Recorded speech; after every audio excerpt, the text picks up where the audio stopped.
People say there is a first time for everything. A first kiss, your first car, the unrequited first love. However, what does this mean in the grand scope of things? Are firsts more monumental because they are the first, or do we get better with practice? Do we remember our firsts as more important than they actually were, holding on to that magical moment as a mark of our past and future selves? Do our firsts outshine what comes next? On A First Time for Everything, we will explore with our guests their firsts and how those impacted the seconds, thirds, and even countless times after. Is the first the best or merely the beginning? Or worse, was the first the last because it was so bad? We will dig into the recesses of our memories and consider whether or not a first was the start of something amazing or something we'd rather not remember. Come along with me, Juliet Rose, as I put our guests in the hot seat to analyze their firsts and how they defined who they became. I promise you're in for a fun, although maybe bumpy ride.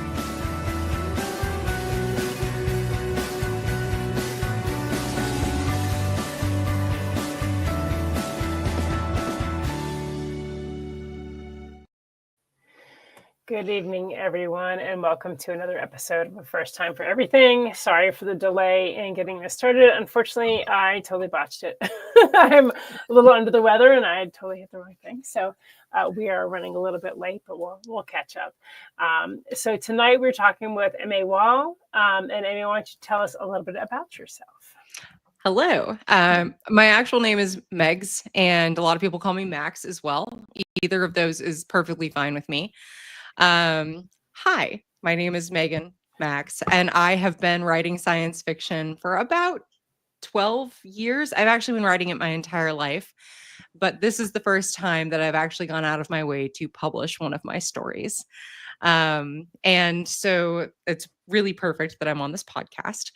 And so my books are really fun, and they're a romp through time. And additionally, they're pretty dark, and there is cursing. There's cursing, y'all. I'm sorry. And I would definitely recommend this for kids aged 16 and older. Any younger than that, I would definitely recommend parental guidance. While I'm not overtly sinister in any of the things that I say or do, there is hints of much darker themes happening there.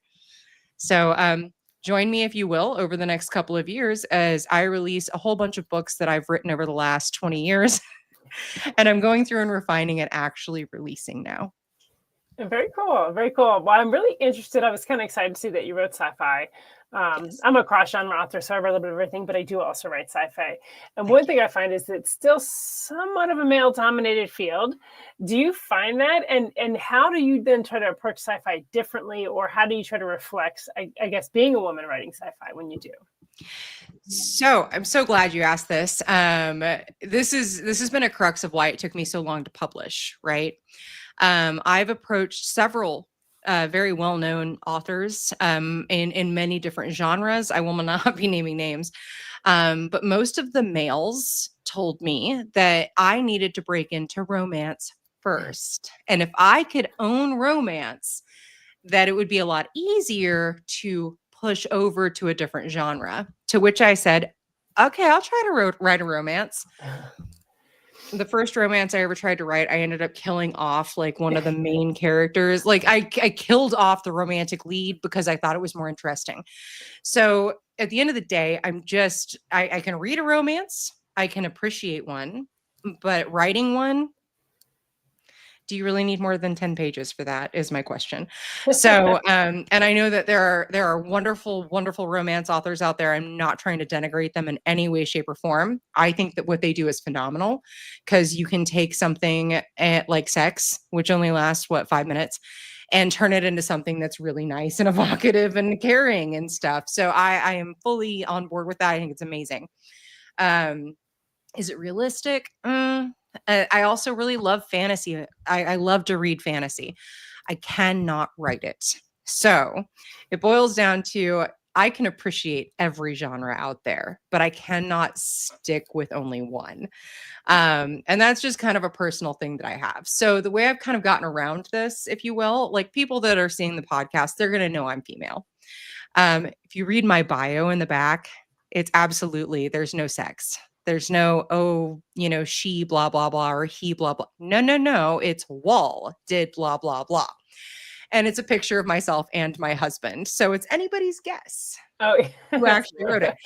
And yeah, I did do that specifically to, I guess, pull the wool over some eyes, because I want people to give me a fighting chance. And I will say that this book in particular, and this series of books in particular, I very much so approached it from the idea of, how do you have like a level playing field for everybody? Men, women, black, white, doesn't matter. How do we level that playing field? And also deal with autocracy and the rise of, fascism. So as much as I would like to say that the timing of this would be like on purpose, no, I wrote this 10 years ago. The current political situation was not even a blip on my radar. I had no idea that, that the president that was going to be elected 2 years later, I had none of that background or any of that like prescience going on. However, the story itself does read as very much more prescient than I had ever anticipated or intended.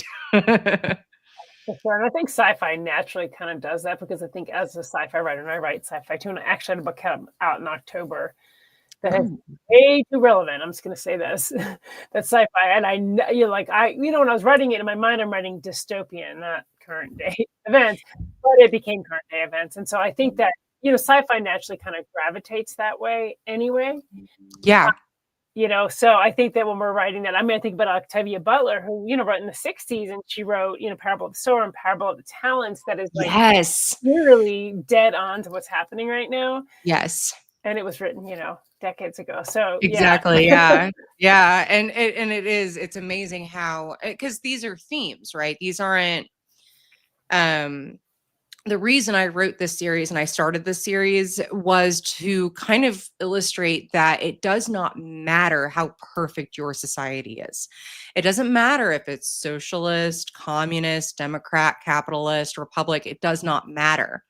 That's not the point. The point is that even in the future, even in the past, every period of our timeline, the moment we have social instability, which is normally born through the delineation, the separation of social classes, the moment that happens, we are at risk of being taken over by somebody with power, right? So autocracy, we're no longer being protected because now we have a separation of classes, and one class is treated differently than another class.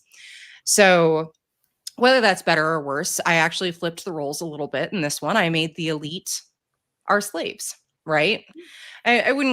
They wouldn't call themselves slaves. I mean, they would once they figure shit out. But at the very beginning, they're not thinking of themselves as slaves, right? Inherently, they're thinking of themselves as civil servants. So that was kind of my thought process, was like, first of all, let's flip the roles. Let's flip the roles. And let's also, what does a character look like when they're female in a position of power and they don't have to prove anything?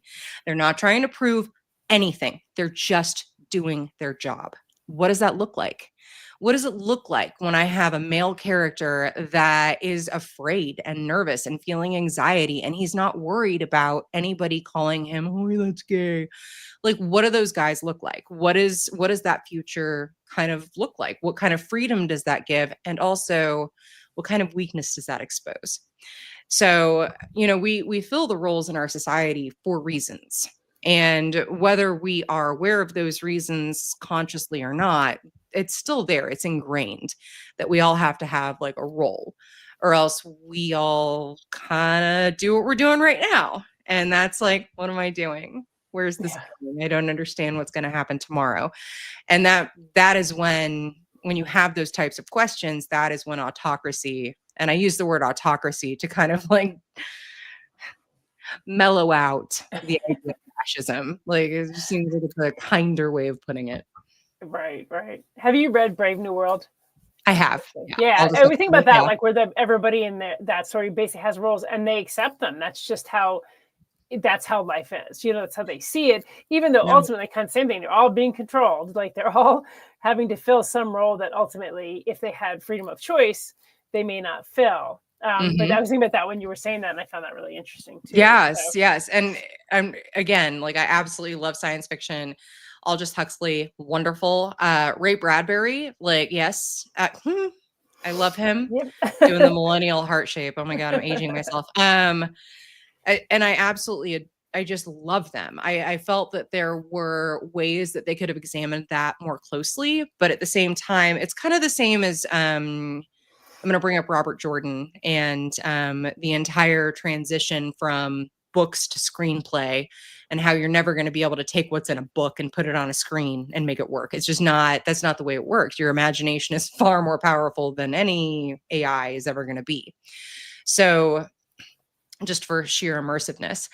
So I kind of like liken it back to that is like, there's a translation effect that happens. Sorry, I actually have an itchy nose. I'm so sorry. I had to wipe my nose real quick too. Before the show, we were talking about pollen and everything going on. So yes. Yeah. Civil engineering. Whole nother show. We'll start talking about. Yeah, we'll do that. Yeah. We can have a science of suppression series. So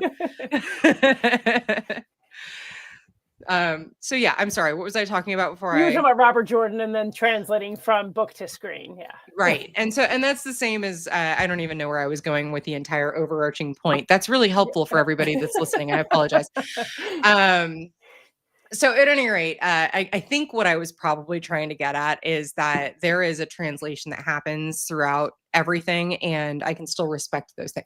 I'm going to go ahead and not talk too much more because I forgot what I was actually aiming for. Yeah, well, I was going to say is actually I had a point to that, which is it's interesting that like when we read these different books of like from different generations, so these different sci-fi dystopian stories, a lot of what's happening in their current day plays into their version of dystopia, right? So like, when Ray Bradbury's writing about it, or, when George Orwell's writing about it, they're also living in a different kind of reality altogether in their timeline. So, absolutely. So their dystopia versus our dystopia is going to be really different. But what we tend to find is those same kind of like overlapping things like fascism, like, control of the populations, things like that.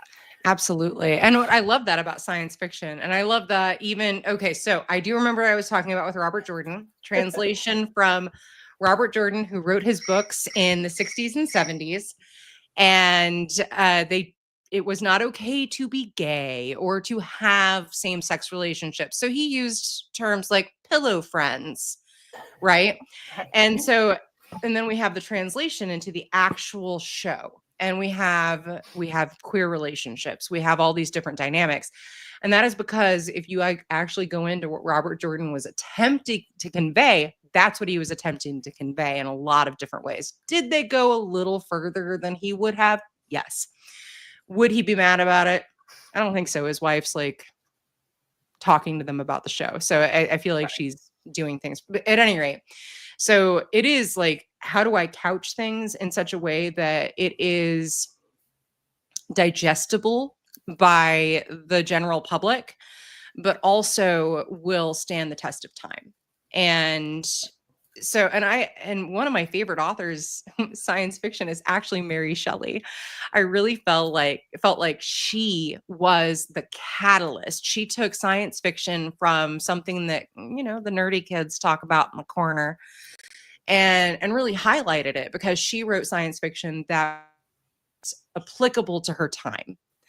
And because that was the advent of electricity, right? And so the entire idea of, well, what can electricity do for us? Like, we might be able to reanimate the dead. Right. So it was, how far can we take this? What can science do? Yes, there's all these positives, but what's the darker side? And I do think that that's one of the things that science fiction is ultimately meant to investigate, is like, yeah, there's all these great things, but how can it be used in a bad way? And what should we be looking out for? And how do we overcome those things? So we create situations like I have in Strengths to Bind and my Shattered Hollows series, where I'm not trying to say this is the perfect path forward. I'm saying, see, here's a problem, and this is how these characters are navigating it. So I'm showing an insurmountable problem and a pathway forward. And so I really hope that that does apply to modern day life of, yes, it feels and looks insurmountable, but there is a pathway forward. There is a way to move forward. Yeah.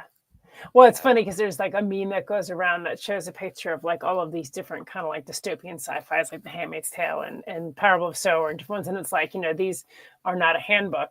But to a degree, I'm always like, maybe I should read that again to see if there's like answers to our current problems. You're like, maybe they have figured this out. Yeah. And I think that is something that we need to, like, we do address. Most sci-fi, when you're writing it, has that instrumental problem and their journey, but it usually does have like a solution, whether or not the solution is feasible for us at this time, or it's just out there, but it usually does have like kind of a solution to that problem.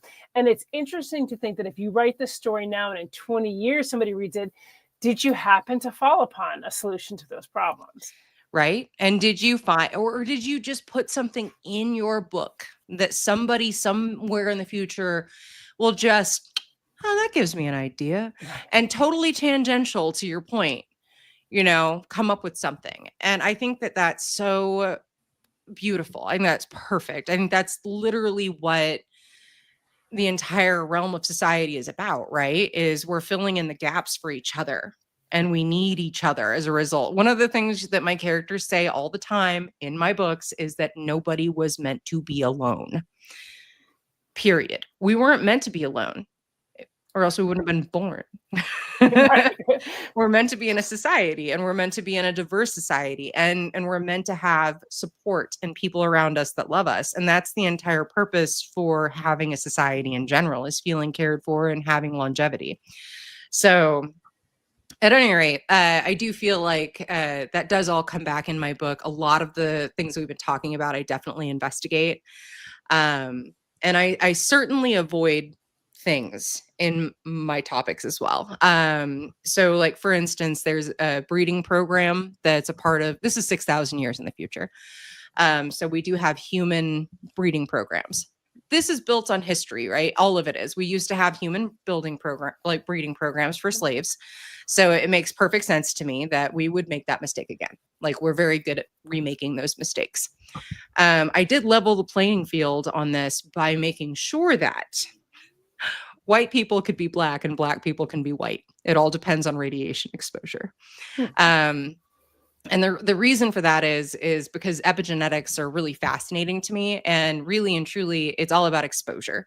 So people that come from sub-Saharan Africa are going to more likely be tall, a little bit thinner, darker skin, and able to just like aerate better. It's better for them to circulate and stay cool and fight the sun.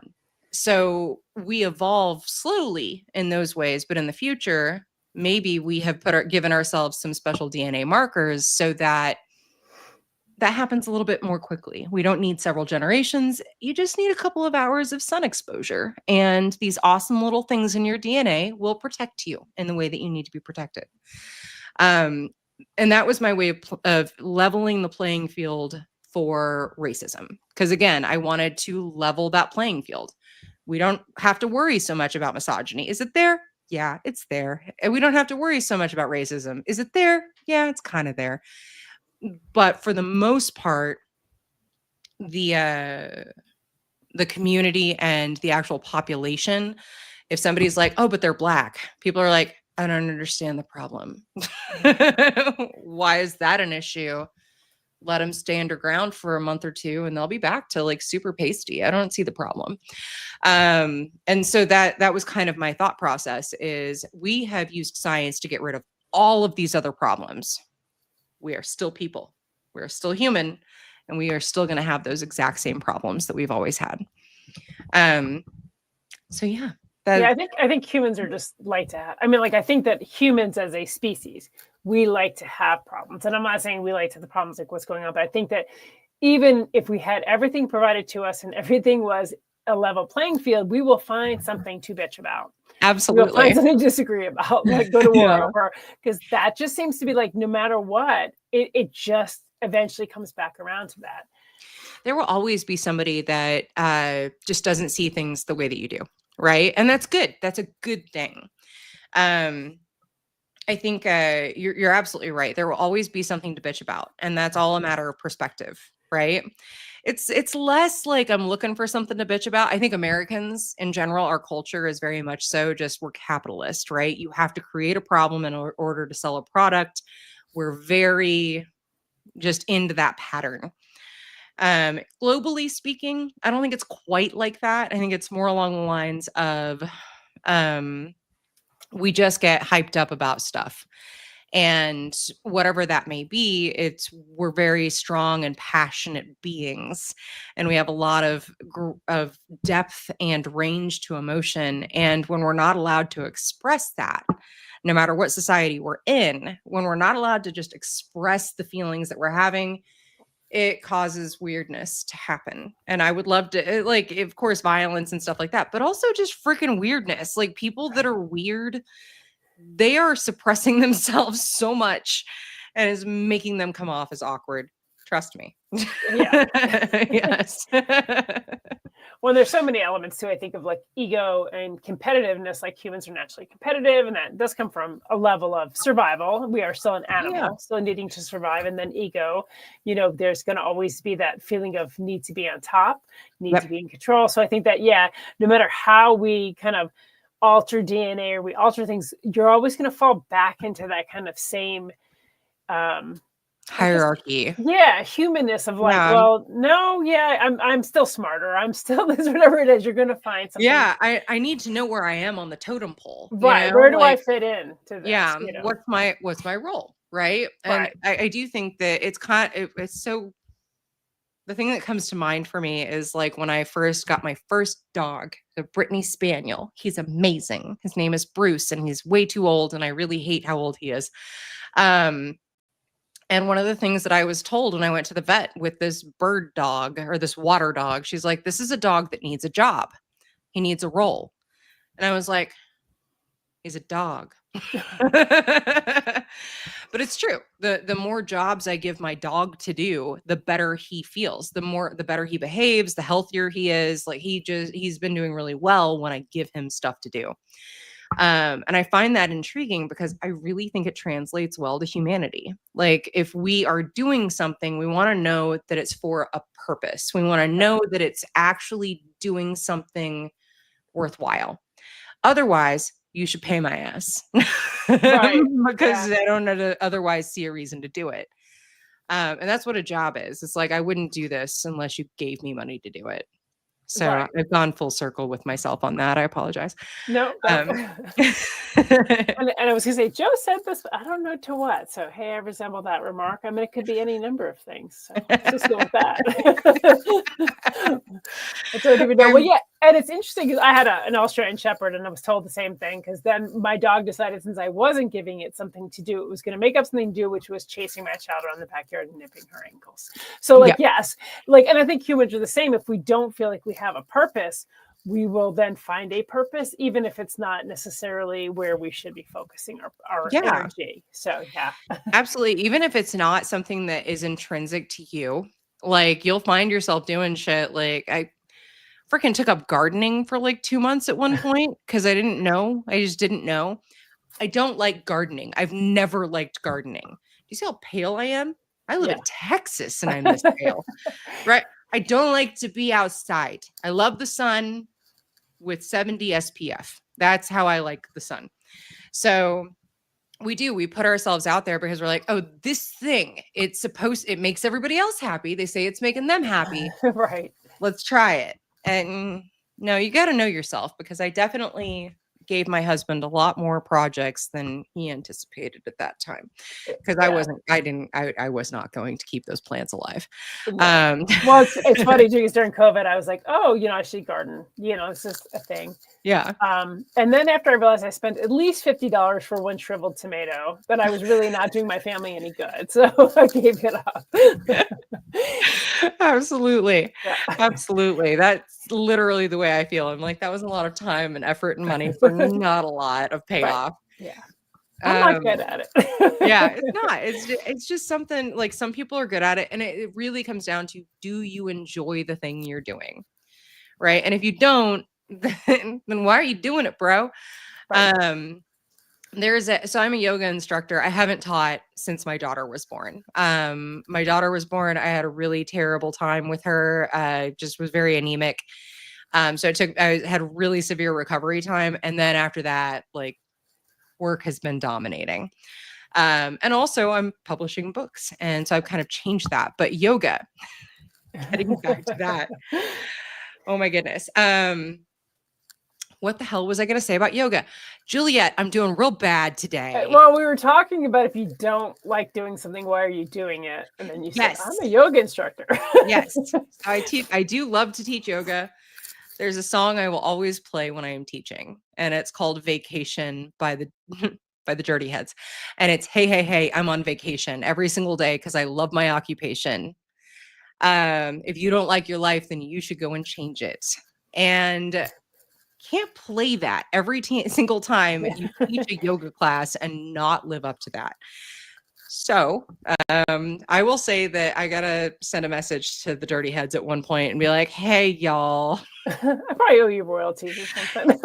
Thank you for your weird reggae rap. I appreciate it. I definitely need to give you a shout out at some point because it was very helpful. It was very helpful. Like, they get to sit around like little potheads and play their music and write whatever they want and enjoy themselves. And they're doing just fine.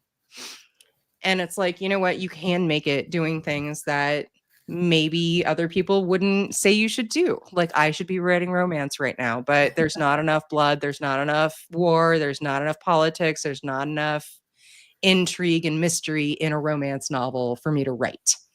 So I do think it is like, that's my idea behind being a writer or an author, or an artist of any kind. If you do not enjoy what you are doing, change it and do something different because your life is very, very finite. Especially with just like, I write science fiction. So obviously I'm very aware of how limited our time is to accomplish things that need to be accomplished on this earth. So if you don't know what you're doing and you don't like what you're doing, try everything. And when you find something that clicks, just go for it. What's going to happen? You know, lose a year? Okay. Yeah. Oh, well. Yeah, I definitely agree with that. And I think that the other side of it, sometimes we know what we like to do, but we make excuses why we don't do it. And it could be legitimate reasons, right? Like, so my job or the kids or whatever it is. But I can't express enough that, again, we have our limited time. Like, I let 15 years go by because my kid, I got divorced and I was then a single mom. And I was just working a lot. And I probably could have squeezed time in to write, but I kept saying, oh, well, but this, but that. And then all of a sudden one day I went, oh my God, I'm going to die one day. Like, what am I doing? Like, I need to do this. And so it's really important to then make that time as well for those things. So figure out what you do love and then make that time for it. Yes, absolutely. And understand, like, you can share it. So this is, I wrote this book 10 years ago and I'm just now releasing it, right? I've written so many books over the last, I'm 41. So I will say my first book was written when I was 12. No, you may not read it. Yes, it's awful. And no, I will never throw it away. It is hilarious. And it was actually quite long as well and just terribly written. But I'm very proud of 12-year-old me for getting that far in. I wrote like 100 pages. That's incredible. That's good. Yeah, for a 12-year-old. That's incredible. Was it nonsense? Yes. Total nonsense, but it's there. And so I still have all of these things, not everything. My dad threw away my filing cabinet. Like, at one point he got remarried and threw everything out and was like, we're done with our old life. And I was like, I had so much shit in there. Okay. So I've definitely lost a lot of the stuff that I had written when I was younger. But at the same time, you know, I have written a lot over time and it was all for me processing. All of it is processing. It is all like even strength to mind. Yes, I have characters. They're going and doing this amazing feat of strength, if you will. And they go through all of these different trials. But at the end of the day, it's not a reflection of my life. It's a reflection of the overage in my brain of how, what do I do with all of these excess thoughts and all of this excess knowledge? that is just sitting around because I'm autistic, and I'll sit around and just collect information and then be like, look at all this information I have. I can either go out and be very socially awkward and just data dump on the most random person that I come across, or I can sit down and write out a story. And that is where Strength to Bind came from. I really love this series. I've written 2 other series. One I'm working on right now, and it will be released next year. And that one is going to be called something akin to the Timeline Wars. I named it that, and then I found out somebody in the 60s had a series of books called the Timeline Wars. So I'm going to like play around with that name. But I'm very excited to like put that out there because it's interesting to me, and I'm learning over time that what I find interesting, other people also find interesting. So, and that's the other thing is people think they're so niche in the things that they like. Like I'm like, oh, I love Futurama season 6, whatever, just random niche thing that you like. There's an entire community of people out there that are like, oh, season 6 is the best season ever. You're going to find people that are like you. This world is too large. There's too many people for you not to find people like you. So that is what finally got me out of my little, I came out from underneath my rock. I'm a geologist, so it's funnier because of that. And so when I finally came out and decided, okay, let me go ahead and share this with people, they started to read it. And a couple of my friends were like, what are you doing? Why are you in oil and gas? And I'm like, first of all, have you ever heard of the term starving artist?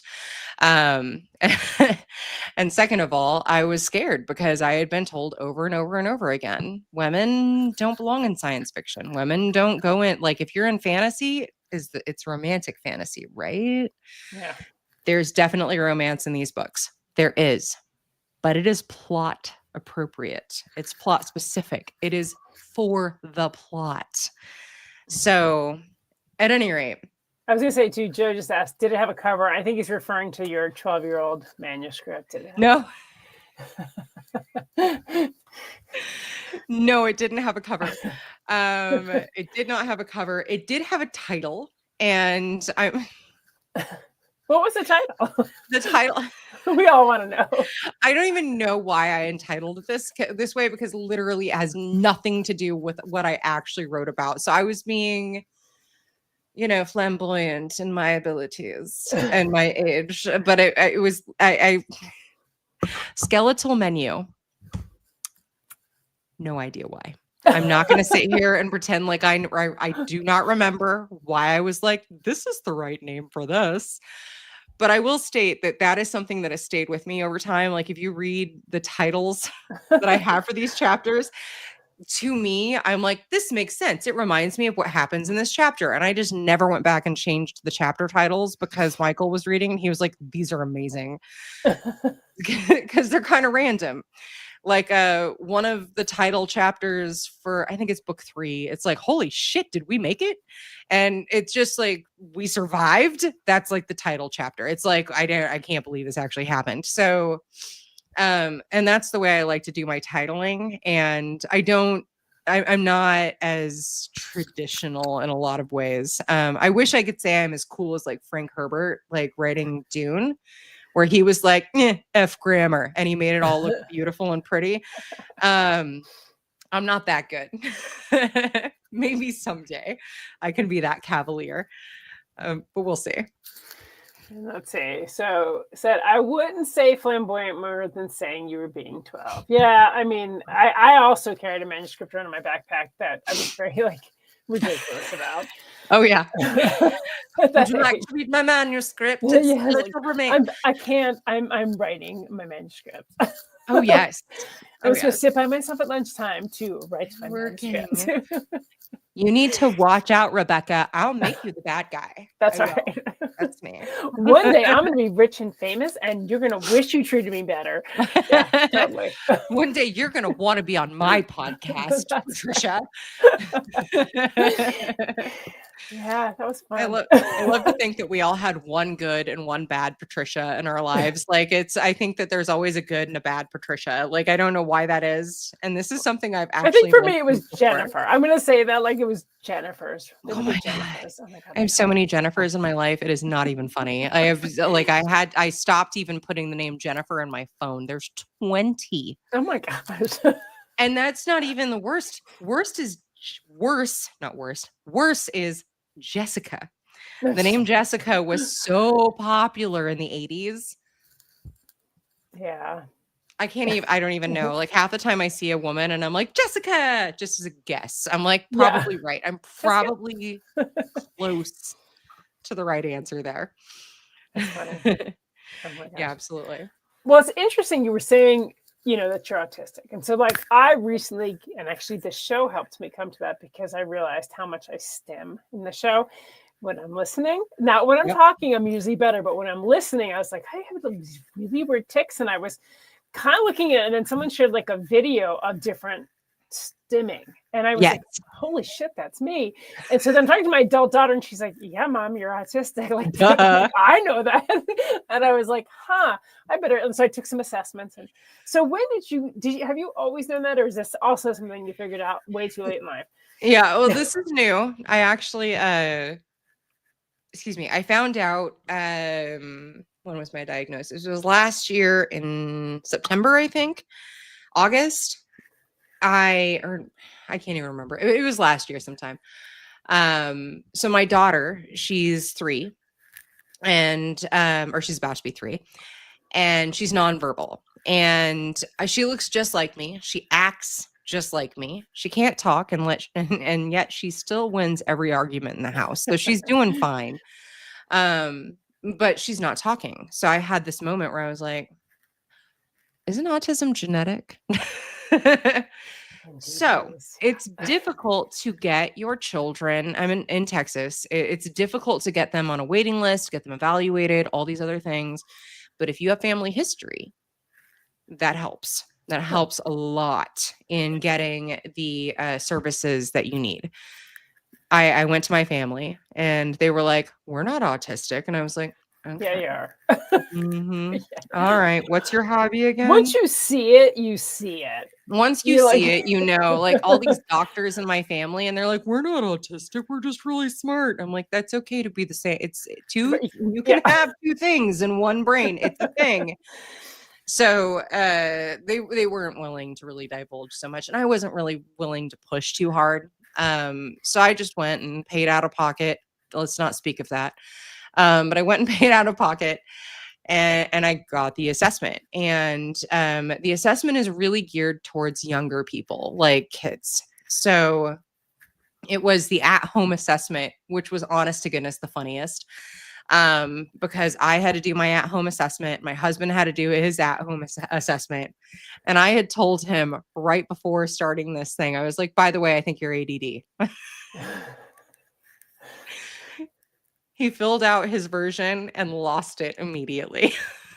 So, and I don't mean that in a mean way. It was just so funny to me. Like, we've been together for 20 years. I'm used to it. It's fine. I think it's adorable, but it was a moment for me. I was like, oh my God, that's so funny. It's so on the nose. So my assessment came back and I actually got 2 diagnoses. One was autism and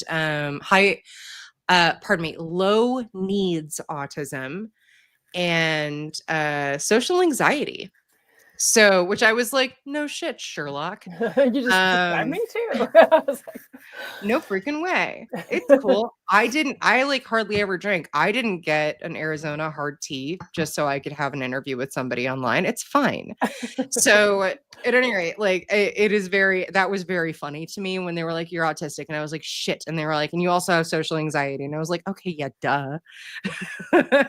I'm high masking. That was the one I got back. It's high masking, low needs. And so yeah, once I had my diagnosis, it made it so much easier. Immediately, I was able to talk to the local school district and my daughter's being evaluated and it's perfect. Because I'm really just concerned about her getting her needs met. And I am a little concerned with the incoming administration and also the part where I don't know if you're up on Texas politics, I but lived in Texas, yes. And I had an autistic child in Texas. So yeah. that's so wonderful. I'm Yeah. probably gonna like, it's not that I want to It was- leave. I love it here. I love it so much. But I will, like it's fine. I don't mind. I would leave. I would go anywhere, honestly, at least for a little while. Yeah. I was in the military. I work for a company with we have a laboratory based out of Cairo, Egypt, and I get to go there every now and again. Absolutely wonderful. So to me, it's like I had already planned between like the 6th and 8th grade to get my kids and be like, all right, y'all, we're going to go and experience a different world, because I know for a fact the 7th grade in the United States is absolutely prison. Yeah. For most of these children. So they really do not like everybody remembers the 7th grade. It's the worst. It's the worst. So maybe we go do something a little different. Yeah. Maybe instead of getting swirlies, you can learn French. I don't know, Right. but we'll figure it out. Yeah. We'll do something a little different during that big hormone surge. That'll be the thing we do. But at any rate, I do think it's important to, and this is something I can say this and it sounds cavalier, right? So I say this knowing my own status in the world and how lucky I've been to travel. First with the military. The military sent me all sorts of places that honestly, I'm going to be really frank, I wouldn't recommend going to those places. But I went there. And I've got to interact with a bunch of different cultures. I'm in science and I work for a laboratory that's overseas. So I get to work with a bunch of different cultures. I highly recommend traveling to just about everybody. And it is not so that you will think America is less than. And it's not because I'm trying to say that people aren't smart or anything like that. It's just, it reduces fear by a lot when you go to other countries and you see them filled with people just like us. Yeah. And it's so important. Just go. They're perfect. They're fine. They're wonderful people. They just want to do the same things we want to do. Have a good family, have a good home, eat food, Right. get medical care. We all want the same things globally. So it is very interesting to me how we use ideals and beliefs to delineate a difference, because really at the end of the day, that's just a thought, right? I can have all sorts of thoughts. That shouldn't make me separate from you, right? Right. We both still need to go sit on the toilet and Right. preferably keep our butts clean. So like go take a shower. So I do think that if I were to just, I'm going to stay on my soapbox for just a minute, is go out there, learn something new. It is never too late. I'm trying to learn Arabic. I've been with my company for like 10 years and I'm just now trying because I was like, fine. Yeah, and I agree with you. I think that we do need to expose ourselves to other cultures because, again, I say this even in my books, like the easiest way to control people is to keep them divided. Like as soon as we go, what, you're not actually different from me. You're kind of cool. I like that. It's really hard for them to convince you that they're a terrorist. Or yeah. whatever, going to steal your dogs or whatever the hell they come up with. And if you know that it's not true and you've met those people, you're like, that's stupid. That's dumb. Right. Yeah. It's dumb. But there are people that are just so willing to jump on the train. I do think, and I would like to just state that one of the things I'm very aware of in social media is trolls and bots. And most of the trolls are bots. Yes. So anytime I just call them bots now, it's like bot, move on. Yeah, it's a bot. Like it's even if it's somebody that's just trolling around trying to get a bad, whatever. Literally, it's all about boosting the post. Right. Whatever you're commenting on, they are attempting to boost the post.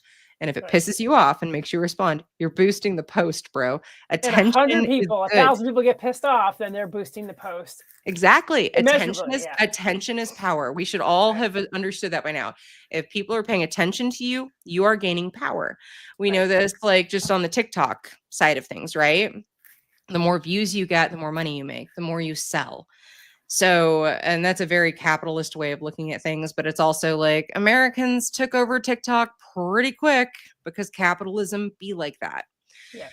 So I do think it's important to just kind of like, it's not even important to change the world, right? I'm not saying let's all go out and change the world. Let's all rebel. Let's all do something crazy. I'm saying let's just be aware and let's educate and let's be willing to learn something new. And the biggest one, I honestly, and this is, if you are a parent in Texas, I have a word for you. And that is, if you want to rewrite history, you're not doing anybody any favors. There's no favors being done. History is deep, dark, and terrible, and absolutely horrific in the way that it occurred. And if you want to avoid those things from happening in the future, we don't tell our children that everything's hunky-dory, because that sets them up for a world that does not exist. Your children are going to have to be exposed to hard truths. If you're not okay with that, can reconsider having children.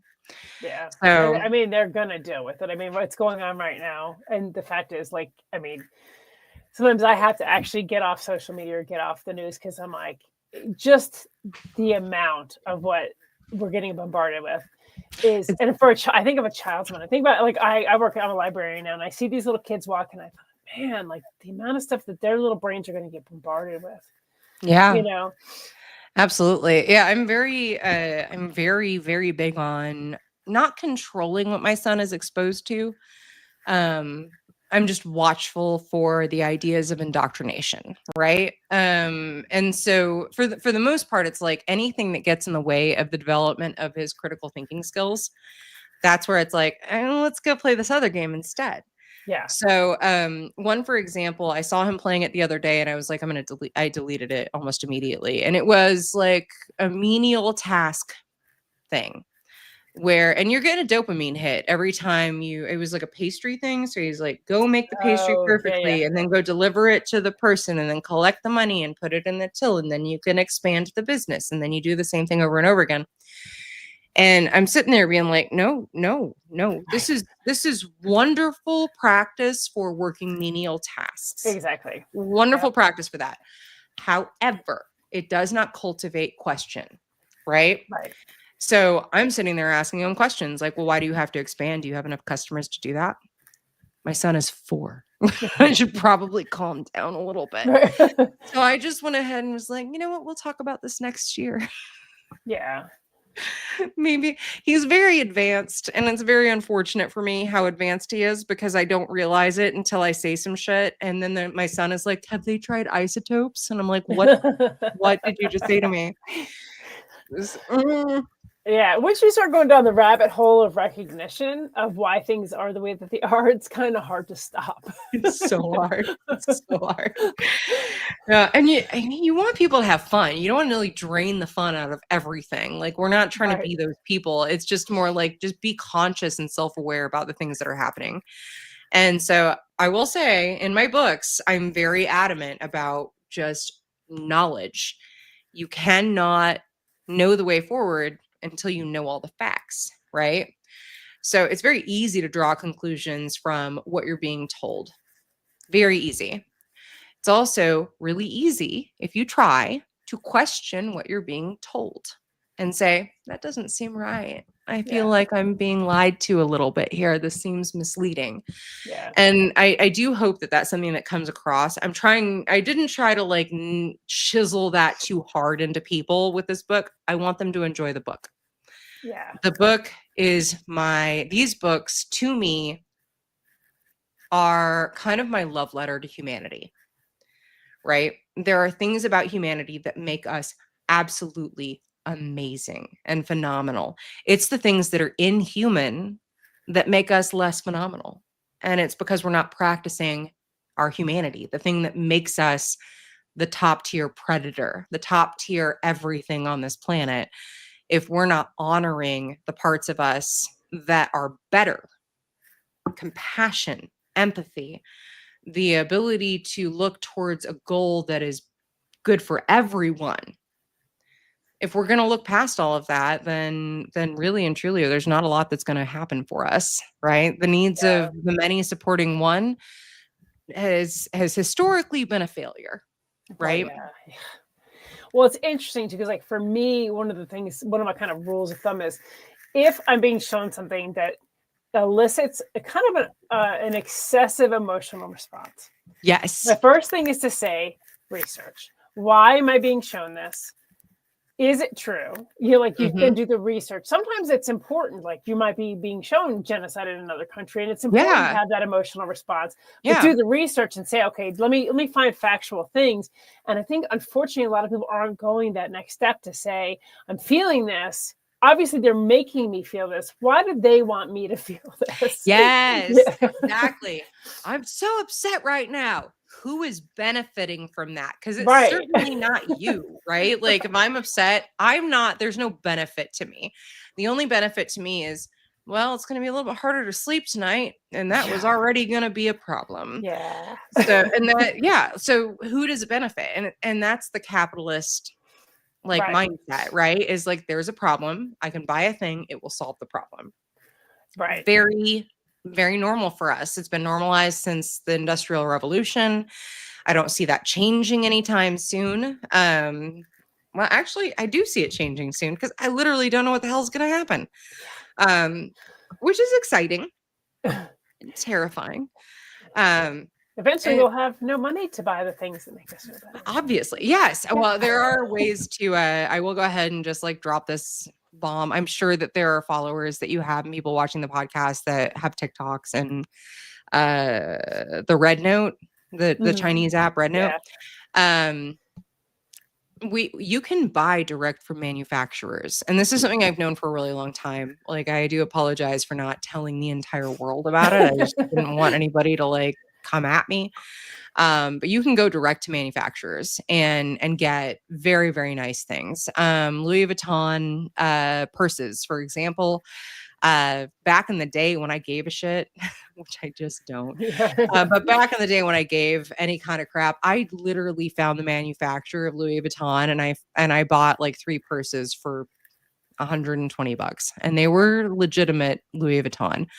So these distributors, they buy these things and they mark them up for an incredible percent. You can literally go directly to the manufacturer for all of these things. Even with 125%, or 150% upmark on tariffs. If you're buying a pair of $80 Lululemons and you're getting them directly from the manufacturer for $5, then even with 150% markup, you're not paying nearly what you did when they were sold through the US. So as much as I don't love that, I don't love to turn around and be like, okay, well, let's just tank our economy further. I do think that we're at the point of it's obvious how easy it is to manipulate the market and how easy it is to manipulate people and their assets and their futures just so you can buy another yacht, right? So I do think it's important to look for other venues and other ways. And I'm going to quote frickin' Moana 2. How old am I? There's a song in there and it's Get Lost, right? And she's like, there's always another way. There's a different way. It doesn't have to be the way you thought it would be or the way that somebody said it would be, but there is a way, right? I work in oil and gas. Just because you see a formation that does not look like it's going to be productive, there might be a way. So it is one of those things, you even in science, we look at all of those things. It's just because it's not obvious doesn't mean it's not possible. Right. And I think that is something that I'm really trying to push forward with the way that I write, is that we are always, all of us, all the time, and this is something that's not in the book, but I will say it now, we are always up against inescapable odds. 100%, we are constantly fighting just to stay on our feet. Gravity is trying to pull us down. It's trying to pull us down to the ground. We are always almost being thrown off the face of this planet because it's rotating so quickly. And yet we're still making it, right? We're living in impossible situations at all times. And for us to sit and think we're weak and inconsequential is ridiculous. It's incredible that we're alive. We are just as ridiculous as thermophiles that live in volcanic vents at the bottom of the ocean. We are just as crazy and just as weird as all of that because we are fitting our environment the way that it was meant to be. So At any rate, as the environment changes, strength to bind becomes a thing, and humanity keeps up. Like, the reality is, we've survived through all of these things. Even dinosaurs effing survived. Like, people that are like, well, the dinosaurs, they died. Yeah, okay. Why do we have chickens? I'd probably say I've had chickens. Yeah, They are dinosaurs. we eat the absolute crap out of those motherfuckers. Like, most of them birds, they're dinosaurs. So, and have you seen an emu? Like, that's a dinosaur. You cannot convince me that it's not a weird dinosaur. It's not going to happen. So I do think it's important for us to understand and realize, like, there's always a future. There's always a way forward. Does it look like what we think it looks like? No. And we have no idea what that's going to look like. But isn't it fun to guess? Oh, yeah. And use their tools against them. I tell people, oh my God, right? Use their tools against them. We have tools at our fingertips that they own, but that we can use to get what we need. So use the tools against them. So yeah. Exactly. And the big one is attention. Remember, like, every time that you're like thrown for a loop and somebody says something about policy or anything, that is literally meant to upset you. Literally, the more you spiral, the easier it is to control you and honestly suck money out of you. So like, there are certain things that I think warrant getting upset about, such as the gentleman that was deported to El Salvador, and he is an American citizen. He is one of us. He is one of us. And he got deported. I don't care what his last name sounds like. I don't care what the color of his skin is. He's one of mine. He's one of my citizens, one of my countrymen. And they're like, I can't produce him. I don't know where he is. That's because, sorry, I was about to like go on a rampage. I believe that he's been exterminated. Yeah, I believe that they I think cannot. that anybody with a brain has that. I think. Yeah, sense of like. Yeah, and I even heard some people being like, well, yeah, they would have to, so he couldn't sue the government. I'm like, his family can definitely still sue the government. Well, yeah. Will the government do shit? Well, no. Clearly nobody is stopping this. But once one person, regardless of race, gender, identity, once one person is denied due process, all of us absolutely are denied due process. So as depressing as that shit is, don't worry. I've written books that are very hopeful. And I've also given a guideline. I really hope it's one that I really hope that eventually the elite will read my books. Yeah. They will understand that they could be our heroes. Yeah. They could be the absolute thing we've been hoping and wishing for. All they have to do is be human. And so I do kind of hope that maybe the elite will see that literally there's only, like, we can all as a big community rise up and do the thing and rebel and blah blah blah blah blah. I'm not trying to sit here and say let's do that. I don't want to be arrested, please, for the love of God. I'm just saying it's a thing. We could all do that. Or people that already have power could use their power to intervene in place of people that are powerless. So that's what I'm really hoping to see. So strength to bind, I have two main characters. The first one's name is Thora. She is wonderful. She is a member of an all-male priesthood because she was illegally bred and her father found out that she had been born. So he protected her and put her into this priesthood for protection. And from there, she becomes a civil servant. And from there, it turns out that her background, her abilities, and her, let's just say her connections over time lead her to be a focal point for the change that is needed in order to set people free. So will she make it? Who knows? The fourth book doesn't come out until September. So, hang on to your butts. So at any rate, the box set, I will be making a box set as well in October. And if it's okay, I'd like to just promote, if you are an artist, if you do character art and you read my books and you would like to submit character art to me, I will put that in my fifth book. So the fifth book is literally going to be character art, timelines, an encyclopedia of terms and characters, an index for certain things that occur so that people can go back and find like whatever page for events that occur. And so all of those things will be in there. And I really wanted to give an opportunity in this. Like, I'm going to already be spending the money, right? So I want to give an opportunity to independent artists that maybe haven't had as much exposure. If you have some art that is based on this book and you'd like to get yourself out there and promoted, please let me know. Send me what you've got. If it's good enough, I might even be able to pay you. Like, I will try, but I'm not trying to make money off of anybody. It's just, I really believe in artistry. I believe in people and their creativity. And I also believe in lifting ourselves up as a unit. So if there's anybody out there that needs any help with anything, needs advice, please ask me. Don't worry, it may not be good. So I've got you. But I wanted to just throw that out there as if there's anybody out there that would like to collaborate on artwork specifically, digitization, anything along those lines, I'm totally down. I'm very open to doing things differently. And that's a good segue. So where can somebody get in touch with you if they wanted to either buy your books or maybe talk to you about some of these collaborations? So if you'd like to contact me, you can reach out to contact@shatteredhollows.com. And so that's the name of the series is Shattered Hollows. Excuse me. You can purchase my books right now. They're only available on Kindle and Amazon. I am a perfectionist. So before I expand to other venues, I want to make sure it's absolutely perfect. Because if I find like a typo or something I want to change, I don't want to have to update it across like 19 different places. So by the end of this year, it will be available on all the different venues, Barnes and Noble and, all the other different names that I can't think of right now. So that will be available. It's a 4-book series.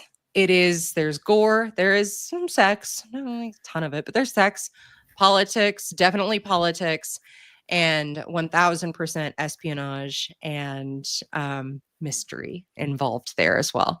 I also talk a lot about, I'm just going to go ahead and throw this out there for any scientists that are watching. Yes, it is true. It's a lot of quantum physics that's in here, but I'm very, very careful not to define any theories or laws because those are constantly changing. And it felt stupid to put anything down as a definite. Yeah, that's fair. That's fair. Well, this has been an awesome chat. I think you and I actually should chat some more at some agree. point. So yeah, I definitely enjoyed talking to you. And I think we'd go for like a whole other hour and not run out of things to say, which is awesome. We appreciate everybody tuning in. I know it was a little rough start there, but this also will be available to watch. That's not streaming after the show is over. So you'll be able to watch it on YouTube and share it around. And again, thank you for coming on. You're a great chat. And just for everybody else, it's always time to go indie now.